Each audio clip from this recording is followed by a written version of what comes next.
although in the media worldwide portray white people as having supremacy or having it all, we are actually a global minority. And if we would let go of the wealth and power that we still have, we would not be able to defend ourselves against the brown hordes, so to speak, invading us in Europe and in the USA. We need to start thinking very strategically about what it is that we are trying to achieve, our survival in the long term, but also not just surviving, but thriving. Power is a great thing, and I guess we all love power and want power. Maybe not just so much of it for everybody, but everybody, does want to have a little bit of some power in their means. What's up, my beautiful people? It's great to have you here once again. It's wonderful, as usual, to share this space with you, and I hope you are doing good wherever you are. Now, in today's video, I want us to talk a little bit about power. Yes, power. What is power? Power is that ability for you to be able to influence people's actions and people's decisions. Power, of course, does take various forms. There is political power, there is economic power, there is even physical power, and maybe religious power, spiritual power. Power does come in many forms. Something else about power. Power has various different characteristics of its own that really define it as power. In this video, I want us to talk what would probably fit our definition of political power. So at the beginning of this video, I played you a short clip. Let me show you the entire clip. It's not long, about 2-3 minutes. Let's watch it and let's have a short discussion right afterwards. What percent of the world's population is white? 63, 42. That's a great video by the Australian activist Ozbill, spreading awareness. Turns out that the average working class party goer that you meet in the nightlife centers has absolutely no clue whatsoever that of all the people in the world, 8 billion people, less than 10% of them are considered white people. Most definitions will say around 8% or so. And even if you would include people from, I don't know, from Georgia or Kazakhstan, in far Eastern Europe, then you get to mostly 12% of people considered white globally. An even more shocking figure may be that of all the people in the world, 8 billion people, only 2%, that's 160 million people, are white women who can still have pregnancies. Fertile white women are almost an extinct species compared to the rest of humanity. Now, recently, news has it that even in India, the Indian women are having trouble giving birth to enough children to meet their replacement rate. You need about 2.1 children to keep your population steady. And even in India, that number is now in decline. It's now 2. It's below the replacement rate. So yeah, in the end, all of humanity is going to start shrinking for various reasons. But what I wanted to point out is that although in the media worldwide portray white people as having supremacy or having it all, we are actually a global minority. And if we would let go of the wealth and power that we still have, we would not be able to defend ourselves against the brown hordes, so to speak, invading us in Europe and in the USA.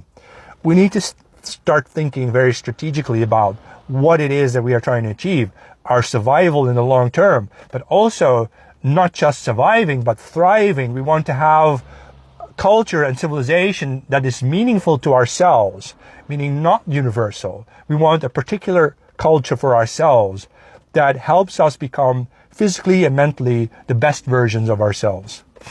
This is not achieved with ignorance, if so many white people don't even know that they are a global minority of less than 10%, then no wonder people are squandering their savings on the nightlife and drinking and partying when they don't realize that what we should be doing at this point is we should fight that may not be lost.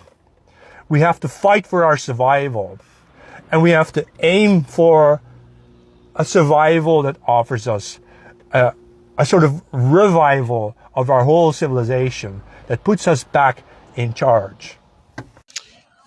Now you have heard from that video, and I can tell you one thing for sure. From that video, someone is frantically, someone is in a frenzy. Someone is in a frantic state. Someone is freaking out because power is leaving their hands. So, at least in the recent recorded history, we know that the white supremacist or the white person has had, well, most of what political power can be defined as today, that they have been in control. And political power somehow does give you a good leverage even when it comes to economic power. And once you have political power and at the same time you are in good position to have economic power, then you probably are in a good position to control society, to control the world. And I'm saying in the recent history, the white man has had both political power and economic power. However, right now, as you can see, as you can observe, or as you might have heard from that video, power is slowly shifting. Now, I mentioned that power has its characteristics that define it as what it is, what we know it to be.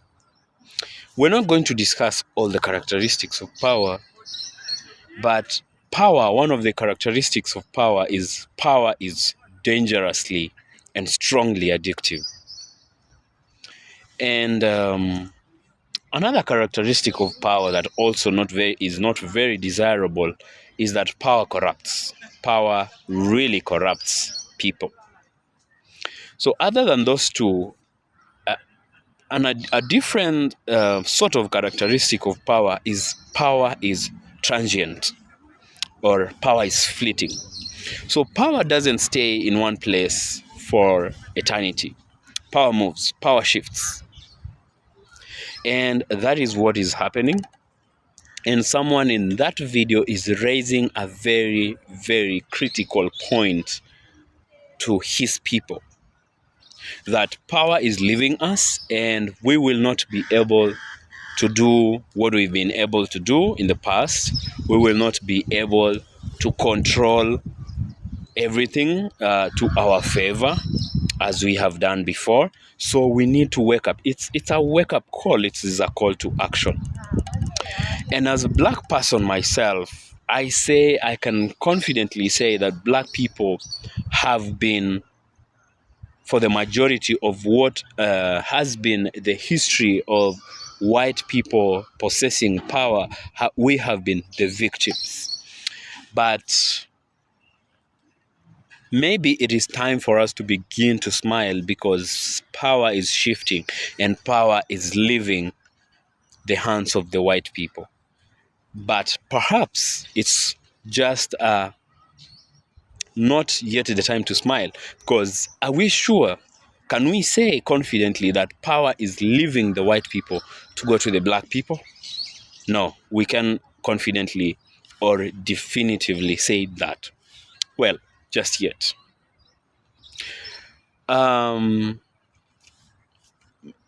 White people control so much in the world as it is today, politically and economically. They are the owners of all these, wealth we see here, and they have used their political power to amass as much as possible. Now, what I can say is it is time for us, black people especially, to take advantage of this situation. And it is also a call to action for us.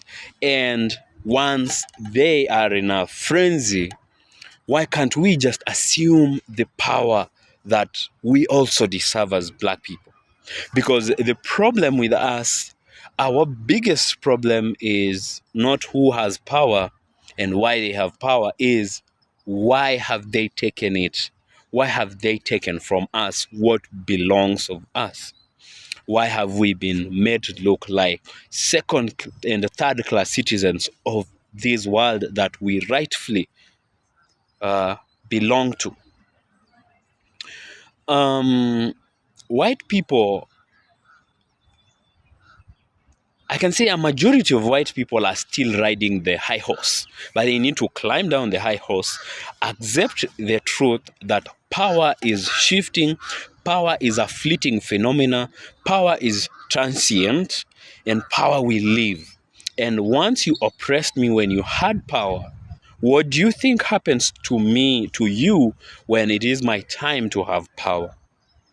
It is good sometimes. And white people, as you have heard, have wealth in their control.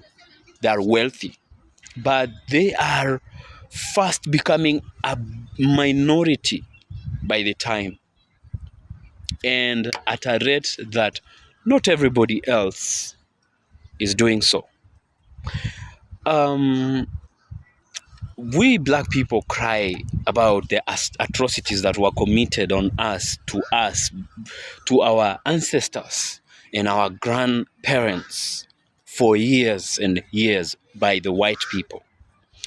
And I personally would sometimes say that what we need is black people especially is not even for the white people that exist today to come out and pay for the sins of their ancestors and their grandparents and apologize. Well, they can do that. It is in order for them to come out, reparations and apologies because they did wrong. But what is most important, what is the priority is not reparations especially and apologies. But if you can apologize, then please do not quit doing to us what your ancestors did to our ancestors. Stop doing to us what your grandparents and parents did to our parents and our grandparents. That is the beginning of everything. Climb down your high horse and accept that we have to exist in this world together. I often say no one belongs to this earth more than anyone else does. We all equally deserve to be here. So that is it for today and this episode of Power. Really love to get your view, your thoughts on this in the comments. And if you're coming across this channel for the first time, you're highly welcome, and I appreciate your time greatly. Please go ahead, check our other videos, and I'm sure high chances are you will love this content, you will love this channel, and we will love you back. Please subscribe to this channel, share this video, and like this video for more content like this. See you in the next video. Peace.